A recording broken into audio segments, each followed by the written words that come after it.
atje ka faktor nga më të ndryshme në lidhje me përkeqësimin e skemës sigurime shoqërore. Skema e sigurimeve shoqërore do të jetë e tillë që gjithmonë më pak do plotësojë interesat e qytetarëve, sepse është një skemë e trashëguar pa buxhet. Ligjvënësi dhe qeveria, sidomos kjo aktuale e këtyre 12 vjet, mos themi 16 vjet, se inshallah vazhdon për mandatin e plot, asnjëherë nuk e ka shqyrtuar seriozisht problemin e pensioneve dhe ajo që është kryesore, fenomenet që shfaqen në sigurimet shoqërore, ato që janë negative, ti marr parasysh dhe ti përmirësoj. Pra, ja ka lënë timonin e lirë të ver nga doj. Vetëm me Ramën të mos merren, pastaj me çdo gjë mund të bëjnë, vetëm me mua mos u merren. Kjo është shqetësuese edhe për faktin sepse jo vetëm për pensionistët, por në kapitullin e 3 është parashikuar dhe është vënë një nga saksionet e tjera ose ato si thua rekomandimet të cilat janë detyruese, se kur themi fjalën rekomandim mund t'i marrësh ose jo parasysh. Duhet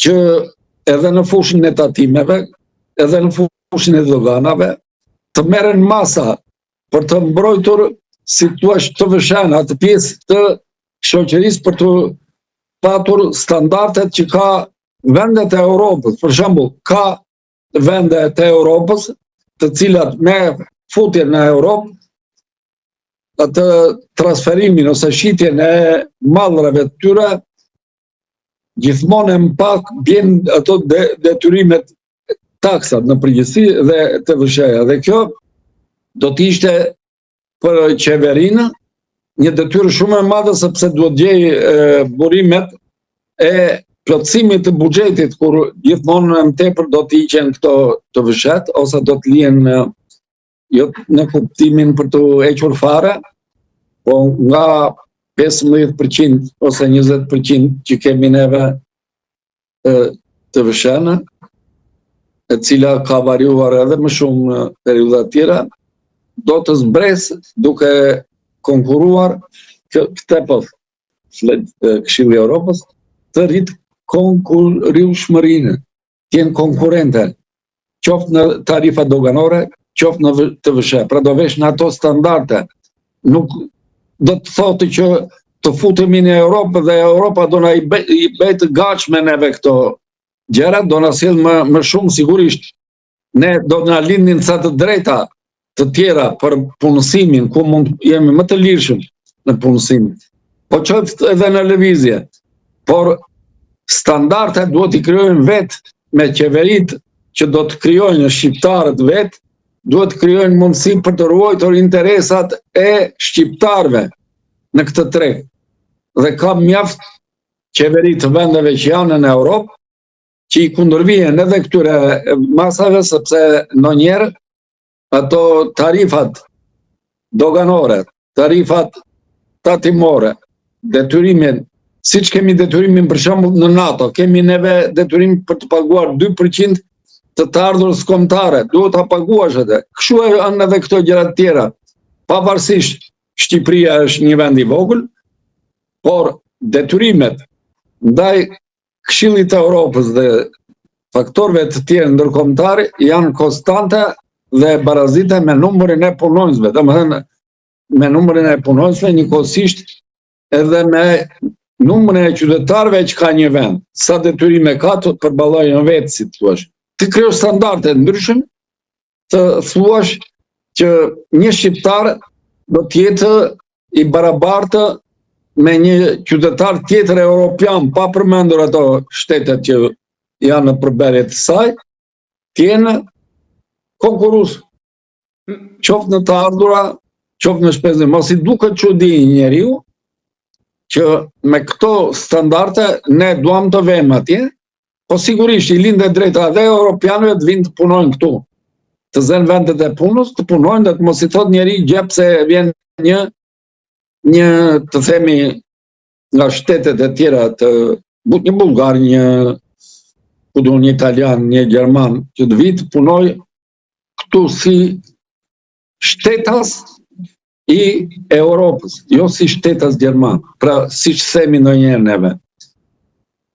Jemi në Amerikë, pra janë vërtet ato 54-55 shtete, por thuhet në Amerikë. Pastaj në zhvend të Amerikës të tej, në filan vend të shtetin. Kështu duhet të themi neve. Ne duhet jemi shtetas europian.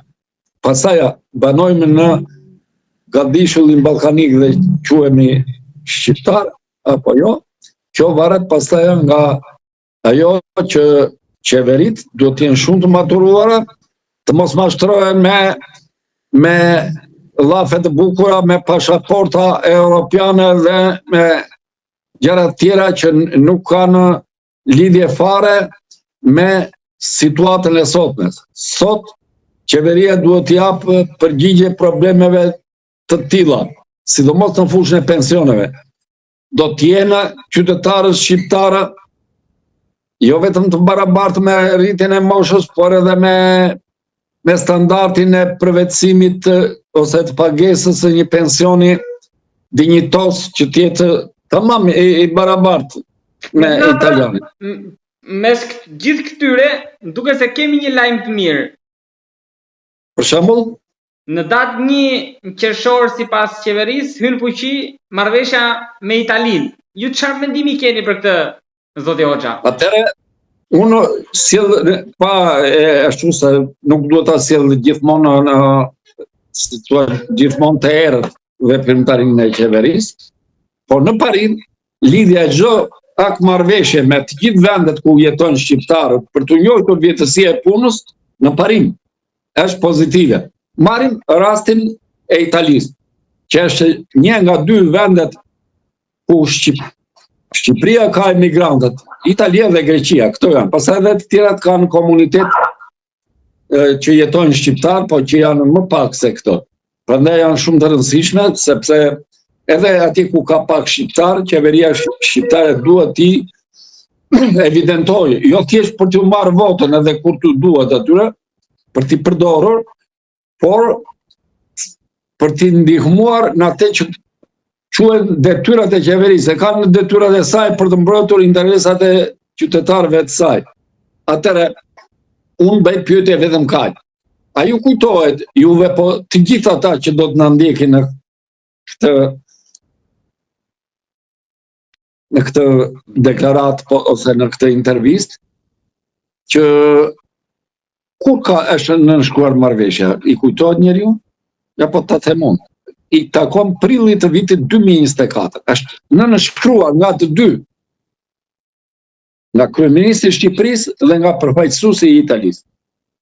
Kjo përbën problem të madh, sepse nuk mund të thuash pas një viti e ca që neve e nënshkruan përfundimisht. Këto i ngjajnë një situate që unë po e kujtoj, kur kemi patur marrëdhënie me kinezët. Kinezët kanë qenë të privuara nga lëvizja në përbot. Dhe ata, kur kishin edhe marrëdhënie me shtetet tjera, lëvizin me flamurin shqiptar.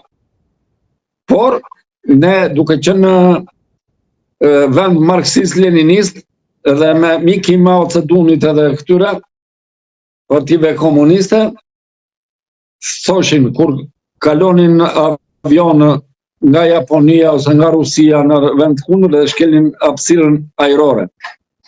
Thuaj, Kina bëri protestë të ashpër për të 350 era, ku diun nga këto. Dhe më një marrëveshje nënshkruhet vetëm një herë. E ka nënshkruar atëherë na ka gënjur? Apo e nënshkruhet sot dhe na ka gënjur edhe pa?